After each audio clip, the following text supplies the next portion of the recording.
உலகெங்கிலும் வாழும் தமிழ் மக்களுக்கு சமரனின் பேரன்பு வணக்கங்கள். தேமுதிக என்னும் ஒரு குடும்பம், அது கட்சின்னு சொல்ல முடியாது, ஒரு குடும்பம். உலகெங்கிலும் இருக்கக்கூடிய கேப்டன் ரசிகர்கள், தொண்டர்கள், விசுவாசிகள் அவர்களால் உருவாக்கப்பட்ட, மக்களுக்காக உருவாக்கப்பட்ட மக்கள் கட்சி தான் தேசிய முற்போக்கு திராவிடக் கழகம். அந்த கட்சி கேப்டன் மறைவுக்கு பிறகு முடிஞ்சு போச்சுன்னாங்க. இல்லை, அது முடியல, இனிமே தான் குதிரை மாதிரி யானை மாதிரி எந்திரிச்சு வரப்போகுது அப்படிங்கிறத பிரேமலதா விஜயகாந்த் அவர்கள் நிரூபித்தாங்க. ஒரு தனி பெண்மணியாக தேர்தலை நிறுத்தி எல்லா தொகுதிக்கும் சென்று, அதாவது அதிமுக கூட்டணியில் எல்லா தொகுதிக்கும் சென்று பிரச்சாரம் செய்த ஒரே பெண்மணி பிரேமலதா விஜயகாந்த் அவர்கள் தான். அப்படி இருக்கும்போது அந்த அம்மா ஒருத்தங்க தான் இறங்கி களத்தில் அடித்தாங்க அதிமுக. அது ஏன்னா விசுவாசம். வேறு எந்த தலைவரும் அப்படி செஞ்சுருப்பாங்கன்னா கிடையாது. அவங்க பையனுக்கே, விஜய் பிரபாகரன் அவர்களுக்கே அவங்க வந்து கடைசி 3 நாள் தான் போனாங்க. அப்போ நீங்கள் பார்த்துக்குங்க. ஸோ அப்படி இருக்கும்போது ஒரு அந்த கட்சி தொண்டர்களுக்கு மீது அன்னையாக உயிருக்கு உயிராக அவங்க இருக்கிறத என்னால் பார்க்க முடியுது. மற்றவங்க அதை பற்றி கருத்து சொன்னால் அது எனக்கு உடன்பாடு கிடையாது. அந்த கட்சி, தேமுதிக கட்சி தற்போது அடுத்த கட்டத்தின் நோக்கி நகருது. அவங்களுடைய சமூக வலைதள அணி ஐடி விங்கை உறுதிப்படுத்துகிறாங்க. அதாவது ஒரு பொலிட்டிக்கல் பார்ட்டிக்கு ஐடி விங் எவ்வளோ முக்கியம் அப்படிங்கிறத புரிதலை வந்து தமிழ்நாட்டு அரசியலில் ஒரு சில பேர் இன்னும் புரிஞ்சுக்கணும். அதாவது ஒரு பிரதமராக இருந்தாலும் சரி, தமிழ்நாட்டில் இருக்கக்கூடிய ஒரு லெட்டர் பேட் கட்சியாக இருந்தாலும் சரி, அவங்களுடைய அறிக்கையை வந்து மக்கள்கிட்ட கொண்டு போய் சேர்க்கணும். அடுத்து 1 கோடி மக்கள்கிட்ட அடுத்து 1 நிமிஷத்தில் கொண்டு போய் சேர்க்கணும்னா அதுக்கு இந்த சோஷியல் மீடியா பயன்படுது.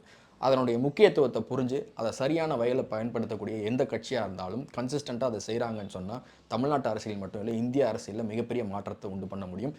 இன்டர்நேஷ்னல் மீடியா, வேர்ல்டு லெவலில் இருக்கக்கூடிய மீடியாவினுடைய அட்டென்ஷன் அவங்க பெற முடியும். இதை நம்ம ஃபஸ்ட்டு புரிஞ்சுக்கணும்.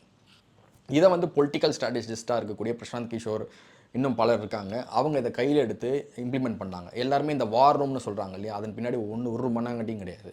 இதுதான் இருக்குது. சோஷியல் மீடியாவை நீ எப்படி கரெக்ட் பண்ணுற, எப்படி அட்டென்ஷன் கொடுத்து அப்சர்வ் பண்ணுற, நரேட்டிவ் எப்படி செட் பண்ணுற, ஒரு கண்டென்ட்டை எப்படி எழுதி ப்ரொஜெக்ட் பண்ணுற, ஒரு உண்மையை இப்படி சிம்பிளாக சொல்லலாம், ஒரு உண்மையை எப்படி பொய்யாக்கலாம், ஒரு பொய்யை எப்படி உண்மையாக்கலாம், அப்படி கொண்டு வந்துட்டாங்க இந்த சோஷியல் மீடியாவை கையாளுறது பொலிட்டிக்கல் பார்ட்டிஸ். ஆனால் நாம் சரியான வகையில் எப்படி கொண்டு போகணும் அப்படிங்கிறத திருமதி பிரேமலதா விஜயகாந்த் அவர்கள், பொதுச் செயலாளராக இருக்கக்கூடிய அவர்கள், மிகச்சிறந்த ஒரு சில முக்கிய பாயிண்ட்ஸை வச்சு இன்றைக்கி ஐடி விங்கினுடைய அந்த மீட்டிங்கில் வந்து சொல்லும்போது ரொம்பவே பிரமிப்பாக இருந்துச்சு. அதாவது ஒரு கட்சியினுடைய தலைவி அவங்க வந்து state politics, national politics, international politics, economics, finance, world லெவலில் இன்றைக்கி என்ன நடக்குதோ அதை வந்து ஃபிங்கர் பாயிண்டில் தமிழ் மற்றும் ஆங்கிலம் 2 மொழியில் கலந்துரையாட முடியுது அப்படின்னா எனக்கு தெரிஞ்சு தமிழ்நாட்டில் இவங்க இன்னும் 2-3 பேர் இருக்காங்க, அவ்வளோதான். அதாவது இன்டர்நேஷ்னல் பாலிட்டிக்ஸ் பேசக்கூடியவங்க நான் சொல்கிறது. பட் அவங்க நினச்சதை அவங்க சாதிக்கணும் அப்படின்னா அவங்க ஒருத்தரால் அது முடியாது இல்லையா. ஸோ அதுக்கு அவங்க ஒரு ஒரு ஒரு ஒரு பவர்ஃபுல் லேடியாக அவங்க அடுத்த டிசிஷன்ஸ் எடுக்கும் போது ரொம்பவே பிரமிப்பாக இருக்குது. எப்படி இது முடியுது அப்படிங்கிறது. அதாவது கேப்டன் என்ன வழியில் என்ன சாதிக்கணும், என்ன பண்ணணும்னு நினச்சாதோ அதை இவங்க செய்கிறாங்க.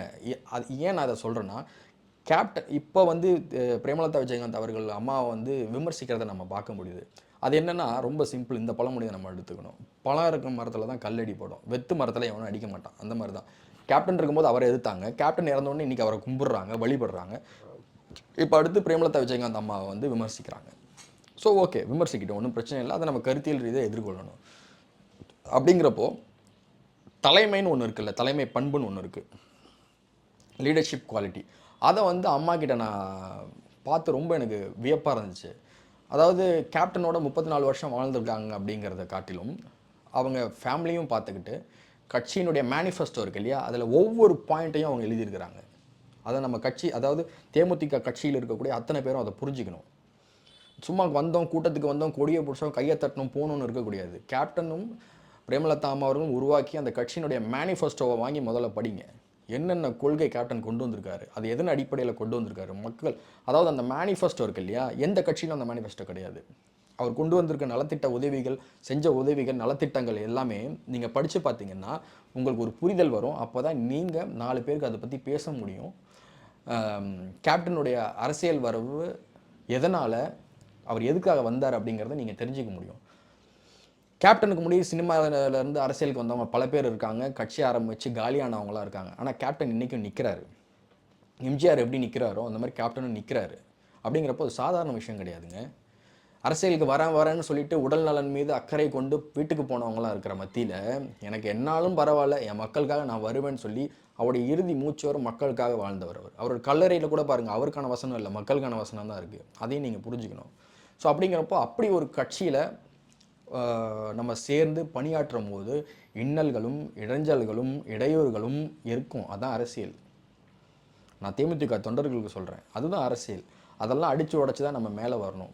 என்னை அவங்க அப்படி சொல்லிட்டாங்க, என்னை இந்த மாவட்ட செயலாளர் நெருக்கிறாரு, என்னை அந்த தலைவர் நெருக்கிறாரு, எனக்கு இவர் இதை பண்ண விடலை, அதெல்லாம் கிடையாது. நீங்கள் இங்கே இருந்தாலும் நீங்கள் செய்கிற ஒவ்வொரு விஷயத்தையும் தலைமை பார்த்துக்கிட்டு தான் இருக்கும். அது எந்த கட்சியாக இருந்தாலும் சரி. அதுதான் ஒரு நல்ல தலைமை. அதை தான் நான் சொல்ல வந்தேன். திறமையானவர்களை தக்க வைத்துக் கொள்வது எதுவோ அதுதான் சிறந்த தலைமை. அப்படி திறமையானவர்களை தக்க வச்சுக்கணும்னு நினைக்கிறாங்க பிரேமலதா அம்மா.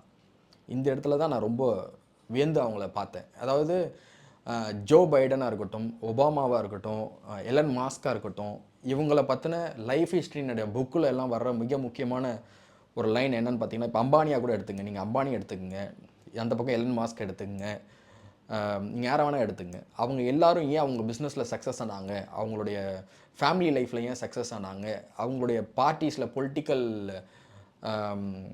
அணுகுமுறைகளில் எப்படி ஜெயித்தாங்க அப்படின்னு கேட்டிங்கன்னா, ஒரே ஃபார்முலா தான். திறமையானவர்களை தக்க வச்சுக்கிட்டாங்க, விசுவாசமானவர்களை தக்க வச்சுக்கிட்டாங்க, அவங்கள கடைசி வரைக்கும் கூட வச்சுக்கிட்டாங்க. அதனால தான் அவங்களுக்கு அந்த க்ரோத் வந்துச்சு. இதை அப்படியே பிரேமலதா அம்மா ஃபாலோ பண்ணுறாங்க. அப்படிங்கிறப்போ எனக்கு ஸோ அப்போ நாம் சரியான தலைமைக்கு கீழே தான் இருக்கும் அப்படிங்கிறத நான் புரிஞ்சுக்கிட்டேன். ஒரு கட்சியை வழி நடத்துங்கிறது சாதாரண விஷயம் கிடையாதுங்க. நம்ம ஒரு ஃபேமிலியில் ஒரு 6 பேர் இருக்கோம்னா நம்ம ஃபேமிலிக்குள்ளே எவ்வளோ பிரச்சனைகள் வருது. அப்பா ஒன்று சொல்கிறாரு, அம்மா ஒன்று சொல்லுவாங்க, ஒய்ஃப் ஒன்று சொல்லுவாங்க, சொந்தக்காரங்க ஒன்று சொல்லுவாங்க. அதுக்கே நமக்கு தலையை சுற்றிடும். சரி, இதை விட்டுருங்க. ஒரு ஆஃபீஸில் போய் நம்ம வேலை செய்கிறோம், 9 to 5 ஜாப் செய்கிறோம். நம்ம கீழே டீம் லீடு இருப்பான், அதுக்கப்புறம் ஹெச்ஆர் இருப்பான், அது இந்த சைடு ஒரு 10 பேர் இருப்பான், அவன் ஒரு அரசியல் பண்ணுவான், இந்த பக்கம் ஒருத்தன் அரசியல் பண்ணுவான். ஒரு ஆஃபீஸில் 100 பேர் இருக்க இடத்துலையே நம்மளால் ஒன்றும் பண்ண முடியாது. அங்கேருந்து ஹெச்ஆர் பேப்பரை போட்டு நம்ம வெளியே வந்துடுவோம். ஆஃபீஸில் இருக்கக்கூடிய அரசியல் உங்களுக்கு புரியும் இல்லை? அப்படி இருக்கும்போது ஒரு நாட்டையே கட்டி ஆளக்கூடிய அளவுக்கான தகுதி படைத்தவர்கள் தான் ஒரு கட்சியினுடைய தலைமை பொறுப்புக்கு இருக்க முடியும். சாதாரண விஷயம் கிடையாது. அதாவது என்ன கேட்டிங்கன்னா நான் என்ன சொல்கிறேன், கேப்டன் மாதிரி 10 கேப்டன் பிரேமலதா அம்மா. 10 கேப்டன் அவங்களுடைய பொலிட்டிக்கல் நாலேஜ், அவங்க சோஷியல் மீடியா நாலேஜ், அவங்களுடைய சினிமா நாலேஜ், அவங்க தினசரி படிக்கிறாங்க, 5 பேப்பர் படிக்கிறாங்க, அவங்க 2 இங்கிலீஷ் பேப்பர் படிக்கிறாங்க, 3 தமிழ் பேப்பர் படிக்கிறாங்க. அதே மாதிரி 24/7 எந்த செய்தியை நீங்கள் கேட்டிங்கனாலும் அந்த செய்தியினுடைய ஃபேக்டை கரெக்டாக சொல்லக்கூடியவங்க. அவங்க ஒரு நியூஸ் வருதுன்னா அது பொய்யா உண்மையான்றதை ஜட்ஜ் பண்ணக்கூடியவங்க. அது ரொம்ப முக்கியம் ஒரு தலைமை பொறுப்பு. ஒரு தகவல் அவங்கள தேடி வருது அப்படின்னா ஒன்றும் இல்லை, ஒரு மாவட்ட செயலாளரோ ஒரு நிர்வாகியோ யாரோ ஒருத்தர் ஒரு தலைவர் மேலே ஒரு கம்ப்ளைண்ட்டை கொண்டு வந்து சொல்கிறாங்க அப்படின்னா அது உண்மையாக பொய்யான்றதை கேப்டன் கரெக்டாக ஜட்ஜ் பண்ணுவார். அதே குவாலிட்டி அப்படியே அம்மா கிட்ட இருக்குது. ஸோ அப்படிங்கிறப்போ இப்படியான தலைமை தமிழ்நாட்டை ஆளக்கூடிய இடத்துக்கு வந்தால் மக்களுடைய பிரச்சனையை சுலபமாக தீர்க்க முடியும். இப்போ இருக்கக்கூடிய அரசியல் தலைவர்கள் என்ன பண்ணுறாங்க, நல்லா படித்த அதிகாரிகளை கூட வச்சுக்கிட்டு அந்தந்த துறையை கையாளுறாங்க. அப்படி இருக்கும்போது எவ்வளோ ட்ராபேக் இருக்குது, எவ்வளோ பிரச்சனைகள் இருக்குதுன்னு நம்ம பார்க்குறோம். என்ன காரணம்னா தலைமையில் இருக்கவங்க சரியாக இருந்தால் கீழே இருக்க எல்லாமே சரியாக இருக்கும்னு கேப்டன் சொல்லுவார். அதே தான் அம்மாவும் ஃபாலோ பண்ணுறாங்க, பிரேமலதா அம்மாவும். ஸோ அப்படி இருக்கும்போது பிரேமலதா அம்மாவுடைய தனிப்பட்ட கட்சியினுடைய வளர்ச்சிக்காக அவங்க எடுக்கிற ஒவ்வொரு இம்ப்ரூவ்மெண்ட்டும் உண்மையாகவே பிரமிப்பாக இருக்குது. இதை கட்சி தொண்டர்களும் நிர்வாகிகளும் புரிஞ்சுக்கணும். கட்சிக்குள்ளே இருந்துக்கிட்டே கட்சியை பற்றி தவறாக பேசுகிறதுங்கிறது குடும்பத்துக்குள்ளே இருந்துக்கிட்டே நம்ம அப்பா அம்மாவை பற்றி தப்பாக பேசுகிற மாதிரி. அப்படி உங்களுக்கு பிரச்சனை இருக்கா, அதை வெளிப்படையாக கொண்டாந்து எங்கே சேர்க்கணுமோ அங்கே சேர்த்து அதுக்கான சொல்யூஷன் என்னங்கிறத நீங்கள் பார்க்கணுமே தவிர தவறான சித்தரிப்புகள் இதுக்கெல்லாம் நீங்கள் இடம் கொடுக்கக்கூடாது. ஸோ இப்போ ஐடி விங்னு ஒன்று ஸ்டார்ட் பண்ணியிருக்காங்க, அடுத்து சோஷியல் மீடியா விங்னு ஒன்று வருதுன்றா கட்சி அடுத்த கட்டத்தை நோக்கி நகருது. அப்படிங்கிறப்போ நீங்களும் வளரணும், கட்சியும் வளரணும். அதுக்கு கட்சிக்கு விசுவாசமாக இருந்து நம்ம என்ன செய்யணுமோ அதை தான் செய்யணும். அதைத்தான் சொன்னேன் ஃபஸ்ட் ஃப்ரம் த பிகினிங்கில் வீடியோவில் சொன்னேன். இது கட்சி இல்லை, குடும்பம். நாம் குடும்பமாக இருந்து ஒன்றா இருந்து உழைச்சா மட்டும்தான் நாம் நினச்சதை சாதிக்க முடியும், மக்களுக்கு செய்யணும்னு நினச்சதை செய்ய முடியும். தமிழ்நாட்டில் இந்த 100 வருட அரசியலில் எத்தனையோ கட்சி வந்திருக்கு. ஆனால் வறுமை ஒழிப்புங்கிற வார்த்தையை எந்த கட்சியுமே மக்கள்கிட்ட பயன்படுத்தினது கிடையாது. அதை பயன்படுத்திய ஒரே கட்சி தேமுதிக. அதை சொன்னது கேப்டன், அதை தற்போது வழிநடத்தி வருவது பிரேமலதா அம்மையார். இது இல்லை நீங்கள் சொல்லவே முடியாது. வறுமை ஒழிப்பு அப்படிங்கிற ஒரு வார்த்தை இதுக்கு முன்னாடி ஏதாவது ஒரு மேனிஃபெஸ்டோவில் இருந்துச்சா? என் மக்கள் பஞ்சம் பசி பட்டினியில் இருக்கக்கூடாது, ஊழல் ஒழிப்புன்னு சொன்னானுங்களே தவிர எவனுமே வறுமையை ஒழிப்புன்னு சொல்லலை. ஏன்னா வறுமையை ஒழிச்சிட்டேன்னா உனக்கு ஓட்டு கொள்ளாது.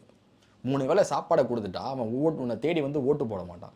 அதனால் இவனை எப்போவுமே பசியிலேயே பஞ்சத்துலேயும் பட்டினியிலேயே இருக்கட்டும்னு நினச்சானுங்க. ஆனால் அதை ஒழிக்கணும்னு நினச்சாரு கேப்டன் விஜயகாந்த் அவர்கள்.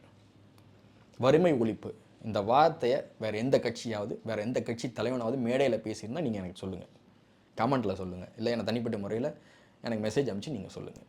கிடையவே கிடையாது.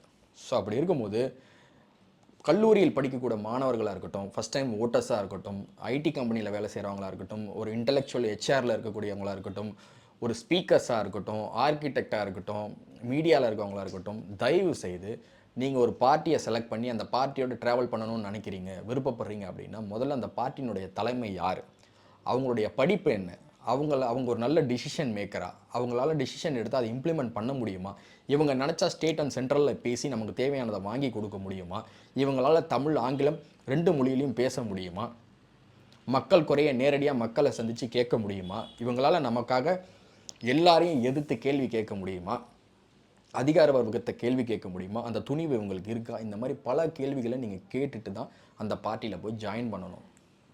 காருக்கு முன்னாடி கொடி போட்டுக்கிறது பெரிய விஷயம் கிடையாது, பேக்கெட்டில் ஃபோட்டோ வச்சுக்கிறது பெரிய விஷயம் கிடையாது. நீங்களும் வளரணும், கட்சியும் வளரணும், மக்களுக்கு போய் சேர வேண்டிய அத்தனை நலத்திட்டங்களும் உதவிகளும் போய் சேரணும். இதை தான் கட்சியினுடைய தலைமை விரும்புது. எல்லா கட்சியின் தலைமையும் இதை தான் விரும்புதான்னு கேட்டிங்கன்னா இல்லை, நான் தேமுதிக பற்றி பேசிக்கிட்டு இருக்கேன். ஸோ அப்படிங்கிறப்போ நான் இந்த வீடியோ பார்க்கக்கூடிய அத்தனை பேருக்கும் முன்வைக்கிற கோரிக்கை என்னென்னா, வாங்க தேமுதிகவில் வந்து ஜாயின் பண்ணுங்கள், குடும்பத்தில் நீங்களும் ஒரு மெம்பராக ஆகுங்க, கட்சியோட ட்ராவல் பண்ணுங்கள். ஒரு பெண் தலைமையில் நீங்கள் ஃபாலோ பண்ணி வரும்போது நம்ம வீட்டில் நம்ம அம்மா எப்படி நம்மளை பார்த்துக்கிறாங்களோ அப்படி தான் நம்ம குடும்பத்தையும் அம்மையார் பிரேமலதா அவர்களும் பார்த்துப்பாங்க. உங்களுக்கு நான் சொல்கிறது புரியுதா? உன்னுடைய வலி என்னன்னு அவங்களுக்கு தெரியும், உன்னுடைய பசியின் கொடுமை என்னன்னு அவங்களுக்கு தெரியும், உன்னுடைய வறுமை என்னன்னு அவங்களுக்கு தெரியும். நீ காது கொடுத்து நீ பேசுகிறத காது கொடுத்து அந்த அம்மா கேட்பாங்க. நான் பார்த்துருக்கேன். நான் சொல்கிறது புரியுதுங்களா? நான் ஒரு எக்ஸாம்பிள் சொல்கிறேன் பாருங்கள். படிப்புக்கு மருத்துவத்துக்கு உதவி கேட்டு கட்சி ஆஃபீஸில் தினம்தோறும் நான் பார்க்குறேன். இவங்கெல்லாம் ஏன் திமுகவை தேடி போக மாட்றாங்க, அதிமுகவை தேடி போக மாட்றாங்க? ரொம்ப சிம்பிள் கொஸ்டின். ஏன்னா அங்கே போனால் கேட்டுக்குள்ளே கூட விட மாட்டாங்க. எப்படி? அந்த கட்சி ஆஃபீஸில் நீங்கள் போனீங்கன்னா கேட்டுக்குள்ளே கூட விட மாட்டாங்க. ஆனால் தேமுதிக ஒன்று தான், மண்டபம் வரைக்கும் நீங்கள் வரலாம், சாப்பிட்டுட்டு ஃபேனில் ரெஸ்ட் எடுக்கலாம், அங்கே லெஃப்ட் சைடில் வாஷ்ரூம் இருக்குது யூஸ் பண்ணிக்கலாம், குளிச்சுட்டு நைட்டு வரைக்கும் அங்கே உட்காந்துருக்கலாம், ஆலயத்தில் பூஜை செய்யலாம். உங்களுக்கு புரியுதா? ஸோ இதைத்தான் நான் சொன்ன குடும்பம் அப்படின்னு. இனி வரும் காலங்களில் 2026 தயவு செய்து தேமுதிக கட்சியை பற்றி படிங்க. மேனிஃபெஸ்டோ வேணுமா சொல்லுங்கள், நான் தரேன், படிங்க. கட்சியினுடைய கொள்கை என்னன்னு தெரிஞ்சுக்கங்க, கட்சியில் இருக்கக்கூடிய லீடர்ஸை பற்றி தெரிஞ்சுங்க, பிரேமலதா அம்மா பற்றி தெரிஞ்சுங்க, விஜய் பிரபாகரன் பற்றி தெரிஞ்சுக்கங்க. அவங்களுக்கு கீழே இருக்க லிஸ்ட் ஆஃப் மாவட்ட செயலாளர்கள் யார், நிர்வாகிகள் யார், ஐடி விங் யார், ஒன்றையும் கேட்டு தெரிஞ்சுக்கிட்டு இந்த கட்சியில் நம்ம ஜாயின் பண்ணால் நமக்கு வளர்ச்சி இருக்கா, நாம் எதுவும் கற்றுக்க முடியுமா, இவங்களோட ட்ராவல் பண்ணால் மக்களுக்கு ஏதாவது செய்ய முடியுமா. தமிழ்நாட்டில் நிறைய என்ஜிஓஸ் இருக்குது, போய் உதவி செய்யணும்னு நினைக்கிறீங்க, அப்போ உங்களுக்கு ஒரு இடத்துல அங்கீகாரம் தேவைப்படுது. அப்படிங்கிறப்போ தேமுதிக மாதிரியான கட்சியில் சேர்ந்து ஜாயின் பண்ணி ட்ராவல் பண்ணுங்கள். ட்ராவல் பண்ணும்போது நிறைய விஷயங்கள் உங்களுக்கு லேர்னிங் எக்ஸ்பீரியன்ஸ் கிடைக்கும். சரிங்களா? இதுக்கு முன்னாடி தமிழ்நாட்டில் இருந்த ஆண்ட கட்சிகள்லாம் என்ன பண்ணாங்க உங்களுக்கு தெரியும், நான் சொல்ல வேண்டியதில்லை. கட்சி பெயரை பயன்படுத்தி காசு வாங்கினாங்க, அடித்து உடைச்சாங்க, ரவுடிசம் பண்ணாங்க, எல்லாம் பண்ணாங்க. இப்போ இந்த ஆம்ஸ்ட்ராங் கொலை கேஸில் கூட நீங்கள் பாருங்கள், எல்லா கட்சிக்காரனும் இருக்கான் தேமுதிகவை தவிர. அந்த மாதிரி நீங்கள் செலக்ட் பண்ணுற கட்சி கூட உங்களுடைய ஃபேமிலியில் ஒரு இம்பேக்டை க்ரியேட் பண்ணும். இதை நீங்கள் புரிஞ்சுக்கணும். நம்ம ஏன் கோயிலுக்கு போகிறோம்? ஒரு பீஸ்ஃபுல்லான மைண்டு நமக்கு வருது, ஒரு ஸ்ட்ரெஸ் பஸ்டராக இருக்குது, நம்ம எல்லாத்தையும் மறந்துடுறோம். ஒரு இளையராஜா பாட்டு கேட்கும்போது நமக்கு எப்படி இருக்குது, இந்த ஆங்ஸைட்டி டிப்ரெஷன்லாம் எதையோ மறந்துட்டு நம்ம வேறு ஒரு மனநிலைக்கு போகிறோம்ல, அந்த மாதிரி தான். நீங்கள் கேப்டன் கோயிலுக்கு வந்து பாருங்களேன், அப்படி ஒரு மனநிலை தான் இருக்கும். நீங்கள் தேமுதிக கட்சியில் ட்ராவல் பண்ணும்போதும் உங்களுக்கு ஒரு பிரச்சனைன்னா முதல்ல வந்து நிற்கிறான் தேமுதிக தொண்டை. நான் பார்த்துட்டு தான் சொல்கிறேன், பார்க்காம ஒன்றும் பழகி பார்க்காமன்னு சொல்லலை. அதாவது குறிப்பாக பெண்களுக்கு பாதுகாப்பும் முன்னுரிமையும் தேமுதிகவில் உண்டு. இப்போ நான் சொல்கிற வார்த்தையை நீங்கள் மறந்துடக்கூடாது. பெண்களுக்கு பாதுகாப்பும் முன்னுரிமையும் அதுவும் டிரான்ஸ்ஜெண்டர்ஸ் கம்யூனிட்டினா பிரேமலதா அம்மா வந்து உயிரியே வச்சுருக்கிறாங்க. அவங்களுக்கு நிறைய செய்யணும், அவங்களுக்கு நலத்திட்ட உதவிகள் செய்யணும், அவங்க வாழ்வாதாரத்தை உயர்த்துறதுக்கு நம்ம நிறைய விஷயங்கள் பண்ணணும் அப்படின்னு சொல்லி இந்த விஷயம் இப்போ நான் சொல்ல இது சொன்னேன் இல்லையா, நான் இந்த இடத்துல இதை சொல்லணும்னு நினைக்கிறேன். அதாவது கேப்டன் இருக்கும்போது கூட கட்சி ஆஃபீஸுக்கு 3 நாள் வருவார், அதுக்கடுத்து மீட்டிங்ஸை ப்ரொசீட் பண்ணுவார். கடுமையான உழைப்பாளி தான் கேப்டன், அதில் எந்த மாற்று கருத்தும் கிடையாது. ஆனால் பிரேமலதா அம்மா 7 நாளும் வராங்க, 7 நாளும் மக்களை சந்திக்கிறாங்க, 7 நாளும் கோயிலில் பூஜை, 7 நாளும் அன்னதானம், 7 நாளும் கட்சி நிர்வாகிகளோட சந்திப்பு, 7 நாளும் மக்களை சந்திப்பு, ஒரு நாளைக்கு 1000 பேர் அம்மா கூட நின்று ஃபோட்டோ எடுக்கிறாங்க. அப்போ நீங்கள் கனெக்ட் பண்ணிக்கோங்க, ஓய்வே கிடையாதுங்க அவங்களுக்கு. யாருக்காக ஓடுறாங்க அவங்க, யாருக்காக குறைகளை கேட்குறாங்க, சாப்பிட்றது கூட கிடையாது டைமுக்கு. காலையில் வந்தாங்கன்னா 5 மணிக்கு வீட்டுக்கு போய் தான் அவங்க சாப்பிட்றாங்க. அவங்களுடைய உடல்நிலையும் அவங்க கவனிச்சிக்கணும். இந்த இடத்துல நான் அதை தான் அவங்களுடைய மகனாக நான் சொல்லிக்கிறது இதுதான். அவங்க உடல்நலன் மீதும் அவங்க கவனிச்சிக்கணும், கட்சி தொண்டர்களும் அதை அறிவுறுத்தணும். ஏன்னா அவங்க நல்லா இருந்தால் தான் நாம நல்லா இருக்க முடியும், கட்சி நிர்வாகிகள் நல்லா இருக்க முடியும். நான் சொல்ல வேண்டியது கிடையாது. ஸோ தேமுதிக தொண்டர்கள் வந்து ரொம்ப கொடுத்து வச்சவங்க. இந்த மாதிரியான ஒரு தலைமைக்கு கீழே நீங்கள் செயல்படுறதும், அதன் மூலம் நம்மளையும் லேர்னிங் ப்ராசஸ் ஆகுது, மற்றவங்களுக்கும் உதவ முடியுது. கேப்டன் மாதிரியான மிகப்பெரிய ஒரு மகான் தான் சொல்லணும், அதுக்கு மேலே என்ன வார்த்தை இருக்குது, மிகப்பெரிய தலைவன் சொல்லலாம், வீரன் சொல்லலாம், நிறைய வார்த்தைகள் பயன்படுத்தலாம் கேப்டனுக்கு மட்டும். அவர் எல்லாமே அவருக்கு பொருந்தும். ஸோ அப்படிப்பட்ட ஒரு கட்சியில் சேர்ந்து 4 பேருக்கு நல்லது செய்ய முடியும் அப்படின்னு சொன்னால் நீங்கள் தேர்ந்தெடுக்க வேண்டிய ஒரே கட்சி தேமுதிக தான்.